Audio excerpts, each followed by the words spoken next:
Hi everyone and welcome back to the She Shed. My name is Melissa and I'm going to do a tutorial on plying. Now if you've seen my other videos you might have already known that I hate plying. I am not good at it, I am still learning it, but from what I have learnt already I'm going to give you some tips and tricks. What I am doing this for was I actually saw a picture of somebody who had plied two different colours. Now everything that I'd seen on YouTube or anything else was always plying the same colour together, and I saw this beautiful shawl that was two different colours and I went, oh, I am so going to do that. So this is where I've been learning my plying skills with, and yeah. So I have got my beautiful brown wool. I don't know what species of wool it is. It wasn't written on the bag, but it is very nice.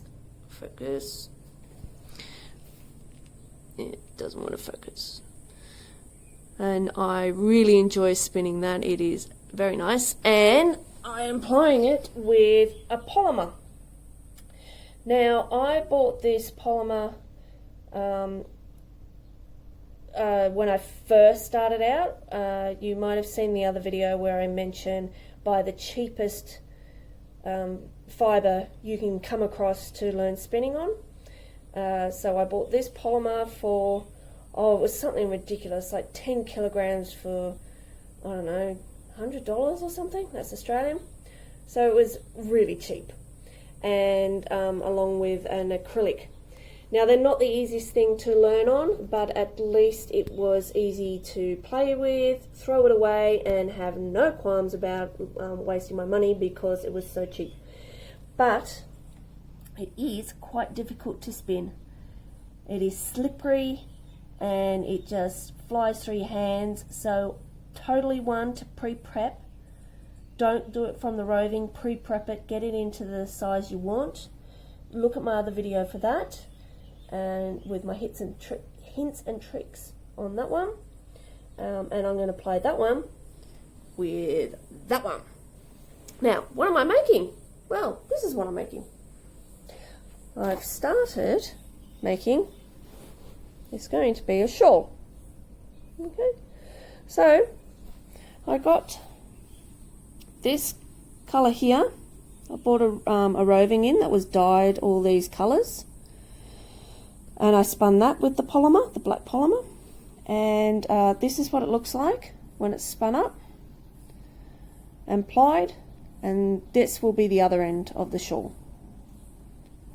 So at the very end is the brown with the black polymer, so that's that brown with the black polymer, and that's also on the other side with the colour in between. So this is going to be on both ends with a block in the middle. Now, my first tip here, do it all at the same time. So I should have done my two colours same time. So this is 50 grams, 400 grams, then at the other end 50 grams, 50 grams. I spun that, got it together, spun that, applied it together, walked away from this for ages, spun heaps of other stuff, came back, spun this, applied it together, and this now is so much finer and way better than this end here. So, tip, do it all at the same time if you can, or don't leave days and days and spinning other things. You get better as you spin, way better. And every time you spin something else, you get better and better and better, which means that it's not going to match. So I tried to spin so that this hopefully is as lumpy bumpy as that originally was, so they will match. I tried to do it with this end. Nah.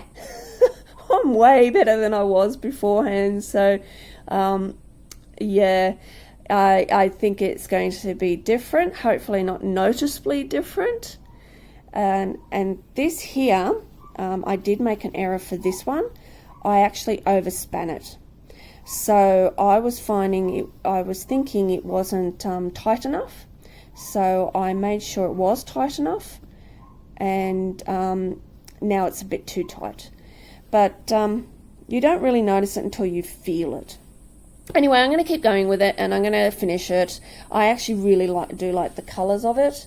I think it's very pretty, and hopefully the finished product looks just as nice.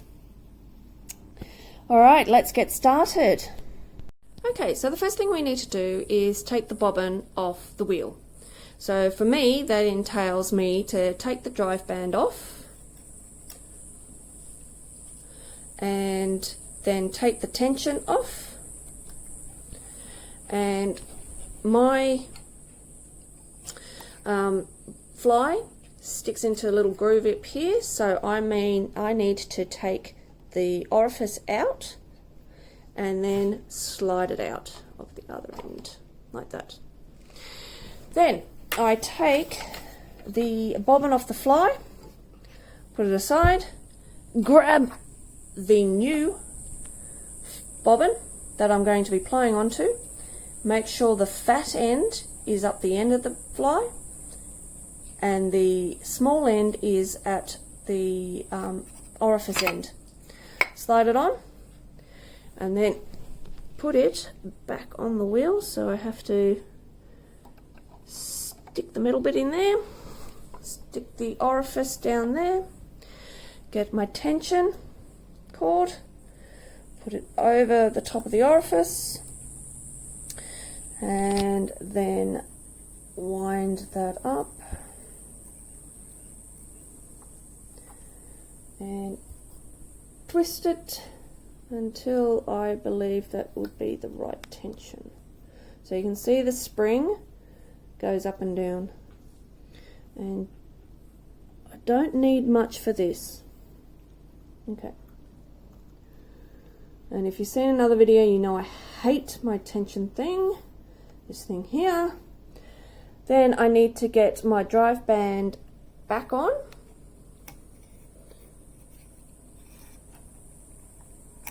There we go, drive band back on.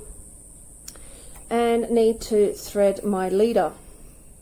Now, because I am plying, I am going the opposite direction to how I spun. So I need to put it on the other side.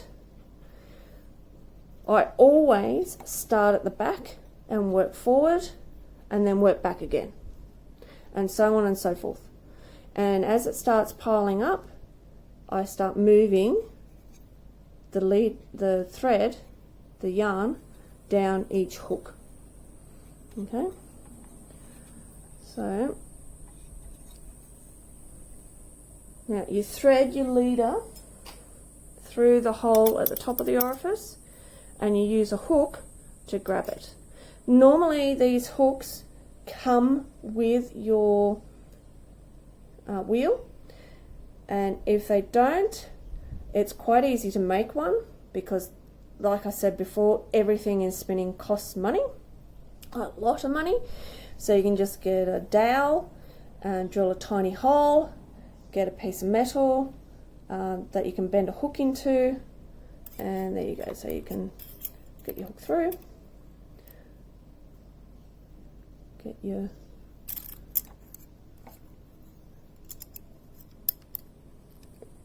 it's really difficult to do this with one hand. Pull it through,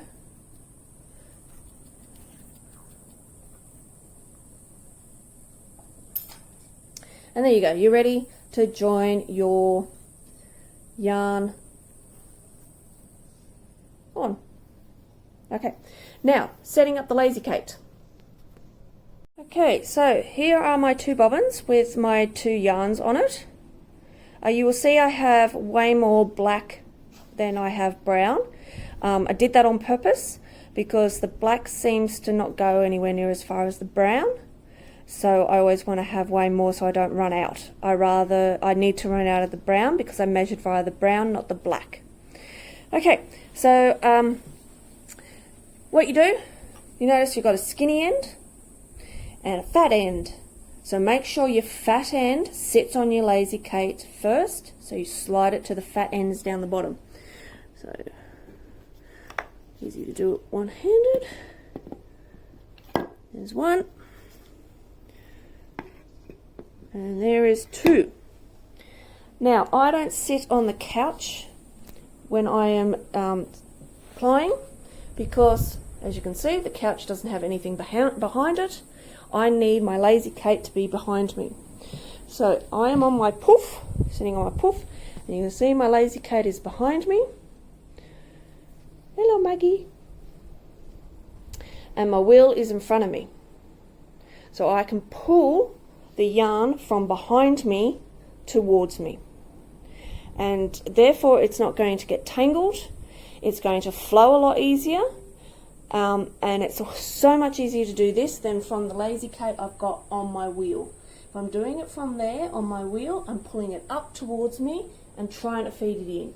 Very difficult, pain in the bum, and I tried to do it and it didn't work, so I made one and I do it from there.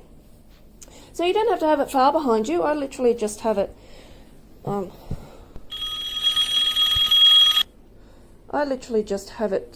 just at the side there, and pull it in.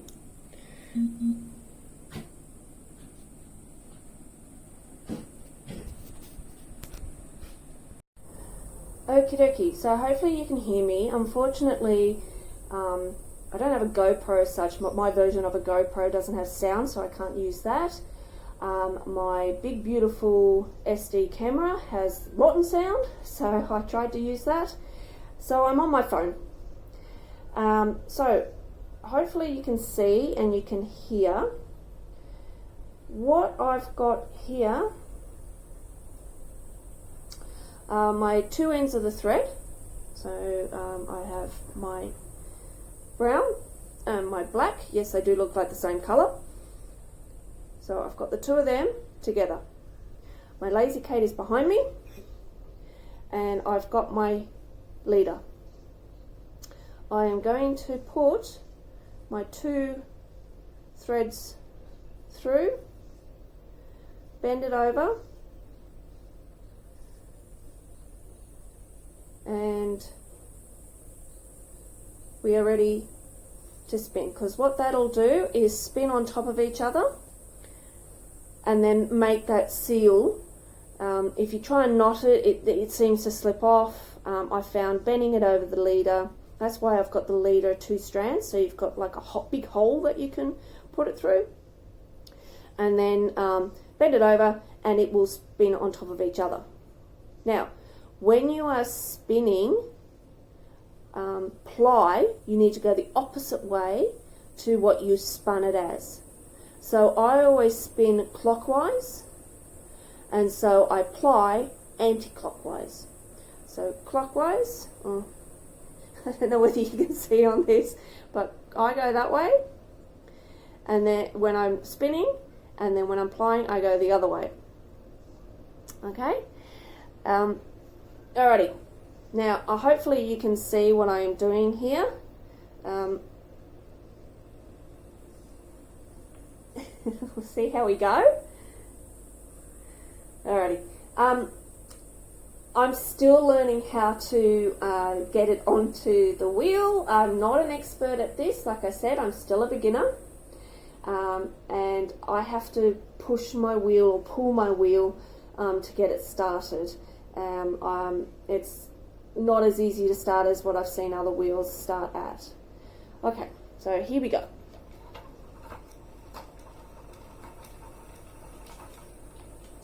Well, that wasn't a very good start. Take two.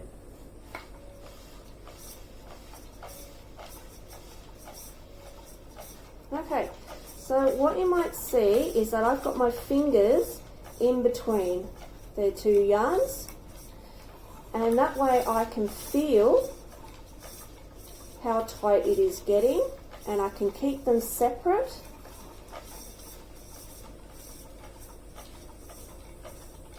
And even. If I didn't have that there, my hand in between there, then the two would spin all the way down to the two bobbins, and you would find that it would get all knotted up and messed up.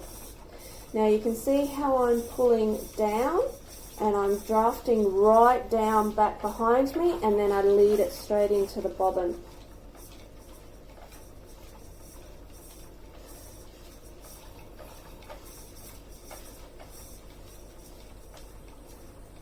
Now it's not a hard process. It's quite easy to get you two together. What I'm struggling with is getting it even and getting that ply right, making sure that this tension is okay. My first time I did this, it was really, really gappy. The second time it was a little bit better, and then the third time was the one I showed you on the shawl, and it was way too tight. Yeah. So I find that I need to go a little bit faster when I'm plying, but you'll find your own rhythm, and you'll find what works for you and what works also for your wheel. I've got a funny little quirk on this wheel because I need a nut that won't fall off. When I'm spinning, it's fine. When I'm plying, I'm going the wrong way, so it unscrews the nut at the back and my wheel keeps my wheel keeps loosening up. That's what you get with an old wheel. So I'm starting to fill up my bobbin here, so I need to stop. So I stop. I keep my yarn separate. And I go to my fly and I move to the next one. You see I've moved to the next hook, and then we just keep going. Oops. And this is what happens. It always seems to jump off. So that's why I want to, see, you'll get yourself all tangled. This is why I need to change these hooks, because it jumps off all the time. Alright, so get yourself going again.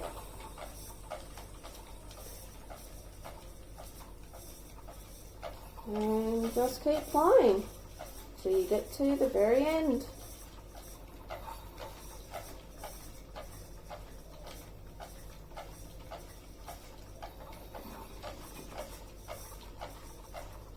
And try not to rush yourself. Try and keep an even tempo.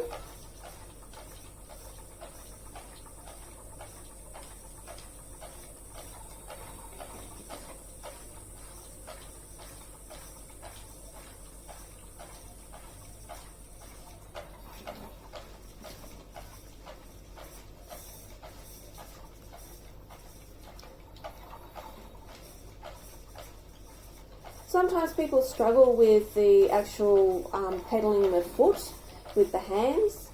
That is something I never struggle with. But just be patient with yourself. Just practice, practice, practice, practice, practice, practice, practice, practice. I find it actually very meditating. Except plying. I think it doesn't help that the nut on my wheel keeps falling off, which just means I have to fix it every time I turn around. One day I'll fix that. It was a very cheap wheel, so I'm quite happy that it actually does work and I'm able to do this. Alright, I'm going to see you guys at the end. Firstly, I've got to move this, so once again, just stop your wheel. Shift your yarn down to the next hook. Remember, you're going in the opposite direction, and start spinning again.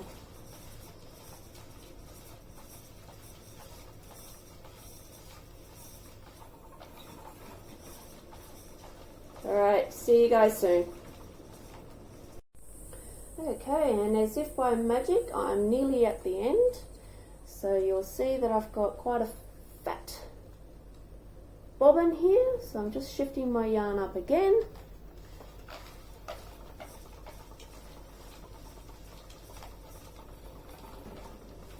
And this time the plying wasn't so bad.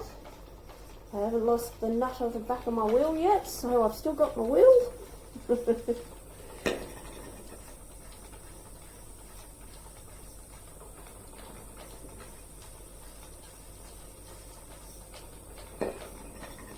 And you've got to make sure not to make it too fat. And it does get heavier, so you might have to pedal a bit faster. You might notice I'm a little bit faster than what I started at the beginning. And I'm just coming to the end of my yarn. Alright, at the end. So I need to go and get myself a pair of scissors. There we go.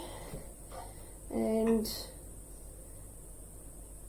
find the leader. Cut it off there. Alright, now, because I've still got a lot of the black left, I have to find the end of the black. Cut that off there. There's my ends. Let's see if I can spin those together.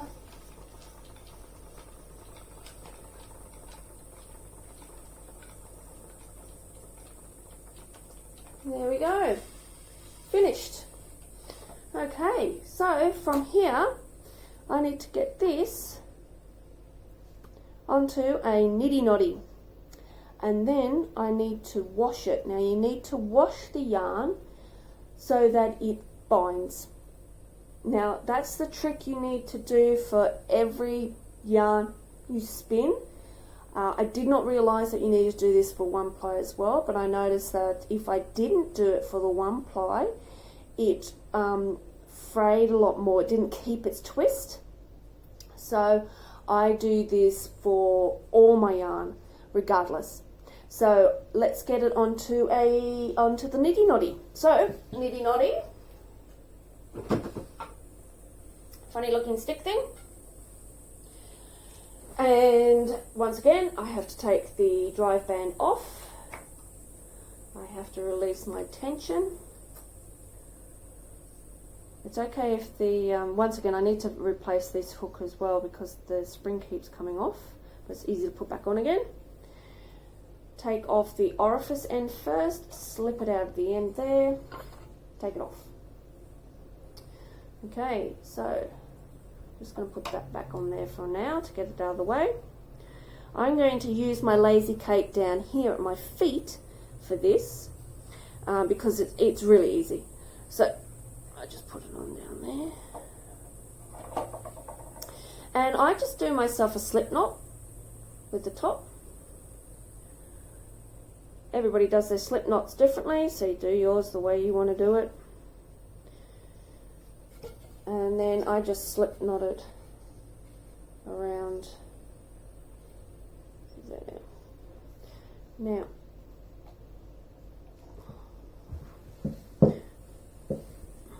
hope you can see that.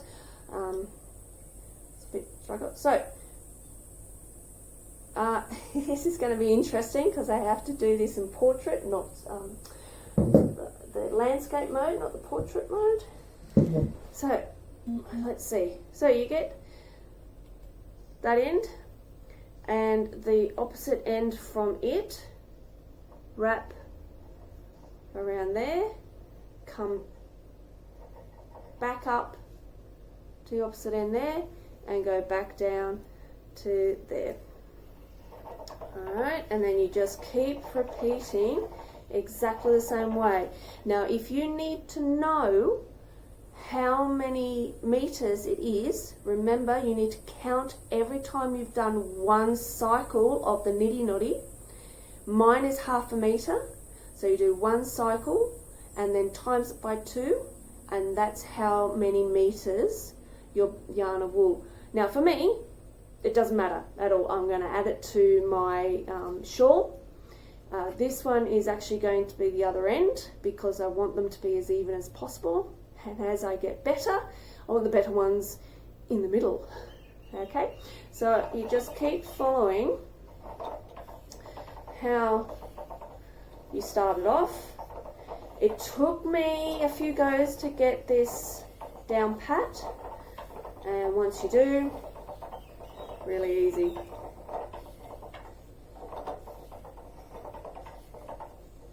I hope you guys can see this.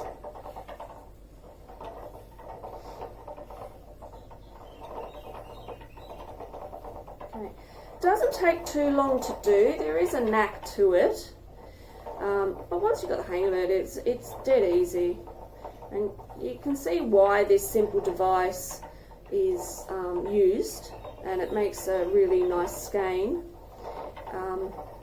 Why is it called a niddy noddy? If anybody can answer that question for me, I love to know. Same with a lazy Kate. Why is a lazy Kate called a lazy Kate? Why is it not called a bobbin holder? I've never understood this. And why is this not called a skein winder? Why niddy noddy? Somebody please answer me. Let me know.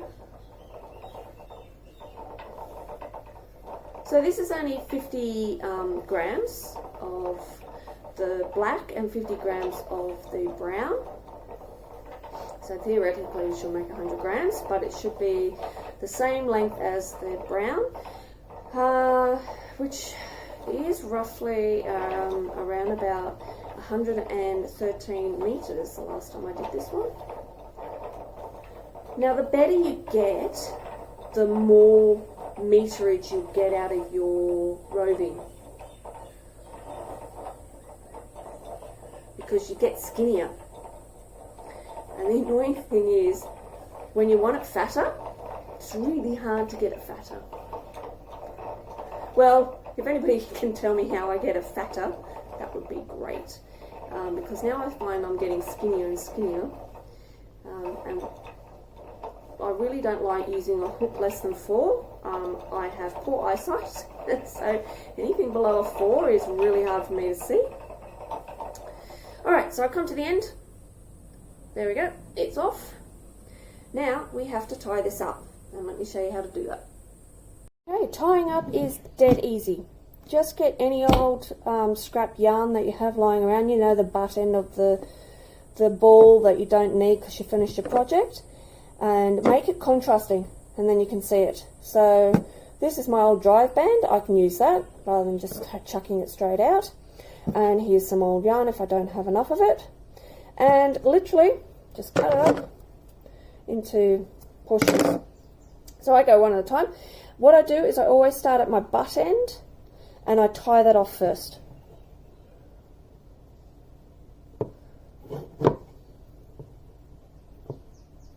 There we go, there's number 1. And then the one on the same side, I always do 2 on each side. So I do 1 roughly around the middle and 1 right up the very end. And I found doing it like this keeps it really even. You won't have all your ties together. You'll have them spread evenly around. Okay, and the next one, this one will be in the middle.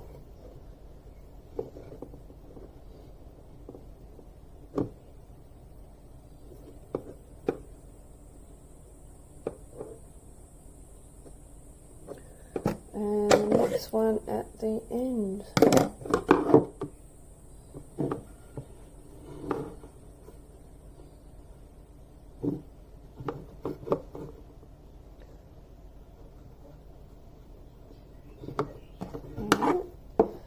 Four more to do.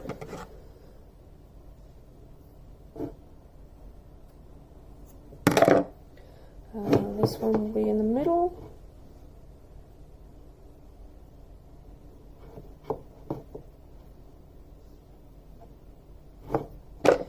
And the next one at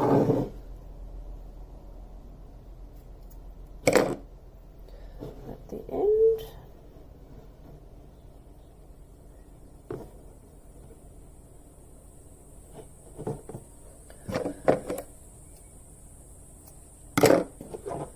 And the last one, this one in the middle.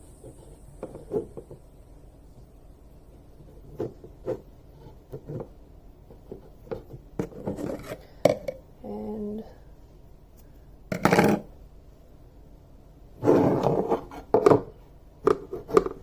last one at the end.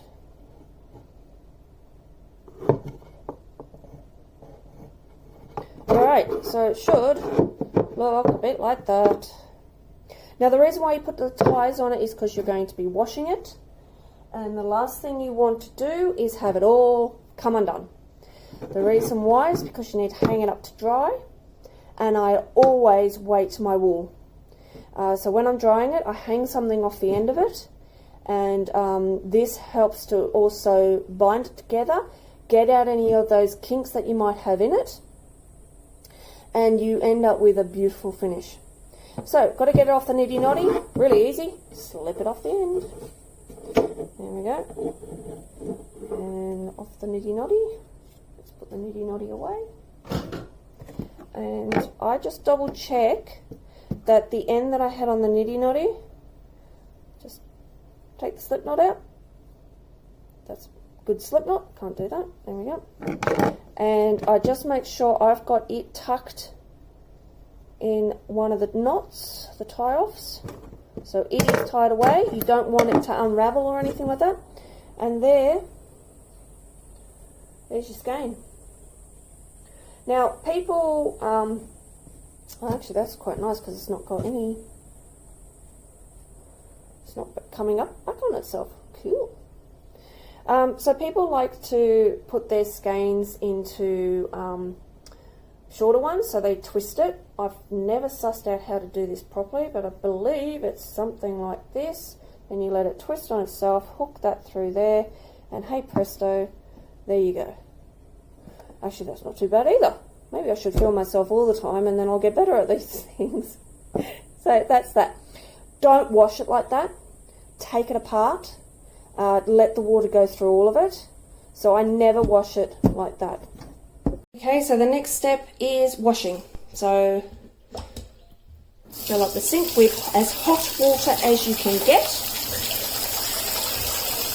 And I use any old soap, liquid soap. So I just literally put one squirt in. You don't need to fluff it up or anything. Okay, so that's as hot as I can get it. I don't have overly hot, here's my skein. I don't have overly hot water here. We have guidelines in Australia that it can't be scalding so that kids don't get scalded. So that's why it's not overly hot. So, got my skein and just dunk it in gently. Push it down. Let it soak up all the water. Don't agitate it. If you agitate it, you will felt it. So just put it in, gently dunk it. Alright, make sure it's all soaked up the water and leave it for half an hour. Don't come back to it and push it all around. Just leave it and let it soak there. And then once that's done, I'll see you back here in half an hour. Okay, so half an hour's been and gone, and we're ready to take this out of the sink and hang it up to dry. So release the water.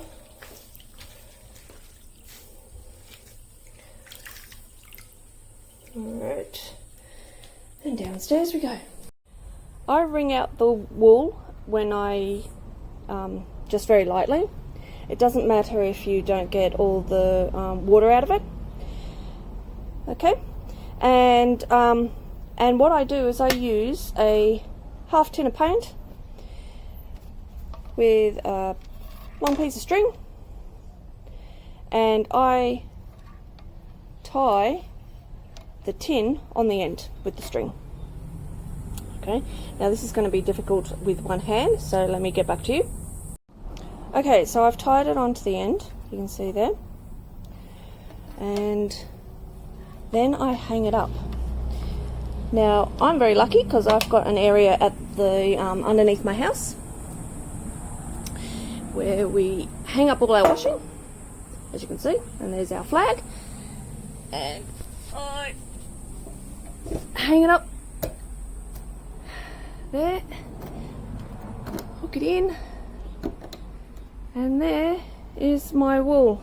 My skein's washed, hung up to dry, and tomorrow it'll be ready to ball up.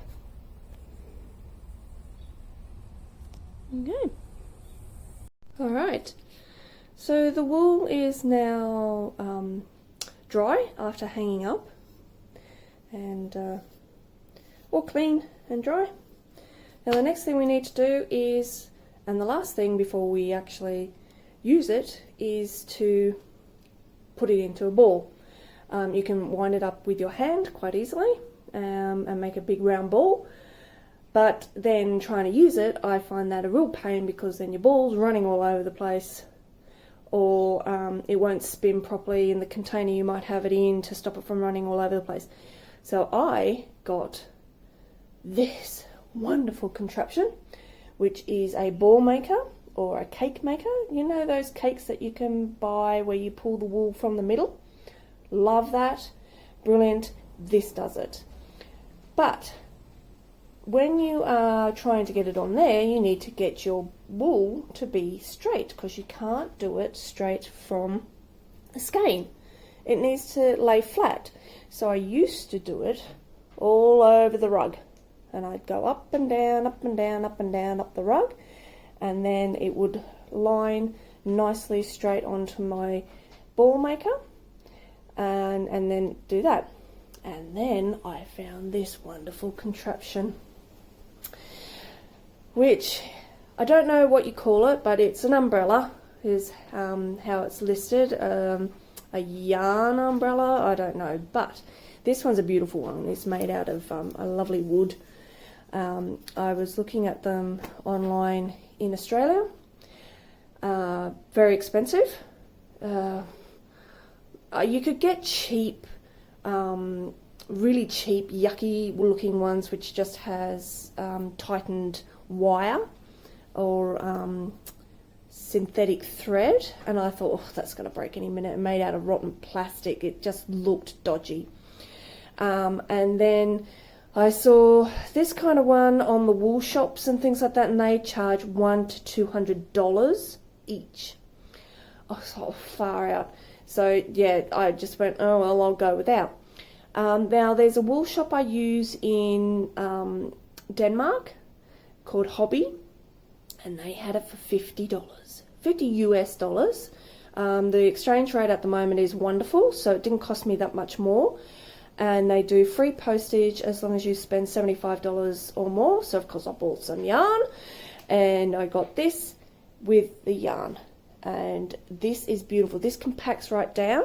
So let me take the skein off, and you untwist this, and it folds right up. As you can see, it's clamped to the table, and then you just push it back up to what you need. And if it's a thin one, you go really tight so the wool sits in there, and a fatter one, which this one is, come down a little bit. Okay, and then what I do is I need to prep the skein. So I need to cut all the ties off so that it can flow freely, and then I place it on here. Now I will show you how I do this. Need to set up the camera so that I can do this, prep my skein, and I'll show you what we do. Alright, so the yarn is prepped, and hopefully the angle is okay and you can hear me okay. What I do is I hook, I need to lessen it a bit because this is a big ball, skein, sorry. So I hook, flip it over, so I get it, and I flip it over just so the body of it is out of the way, and then I hook it in between these two, and that's what holds the skein in place.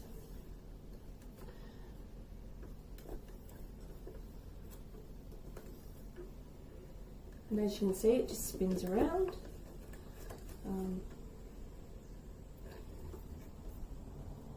There we go.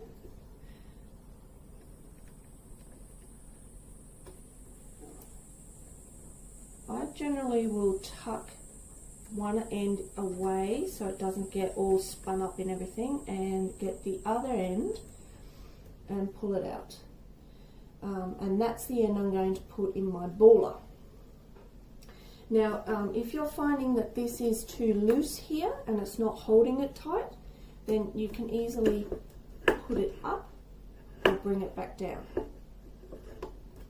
Very easy. And then as you're making it into a ball, this spins around at the same time as you are making your ball.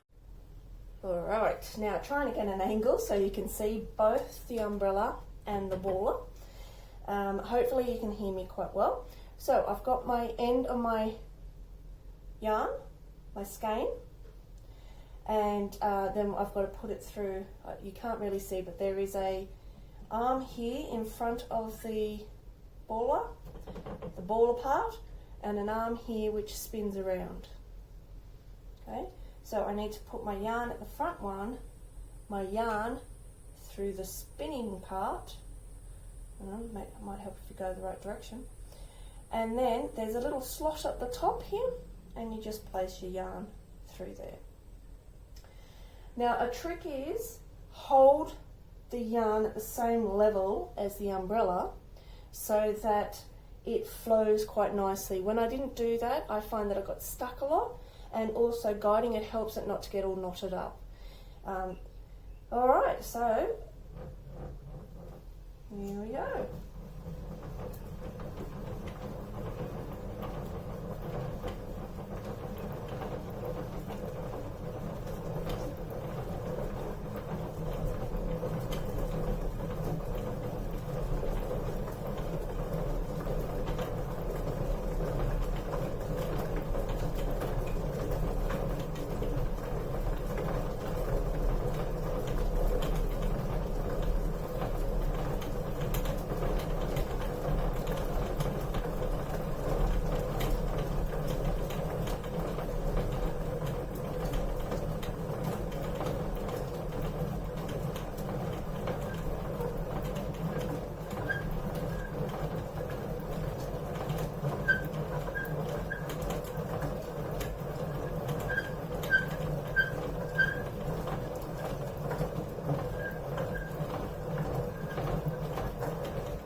And there we go, as easy as that. So quick, so easy, and makes a beautiful cake. Absolutely wonderful, and it is so easy to crochet knit from this. So here is a better shot of the cake. So this is 100 grams, 2-ply, black polyester with brown pure wool. All done. And thank you for watching, everybody. Have a fantastic day.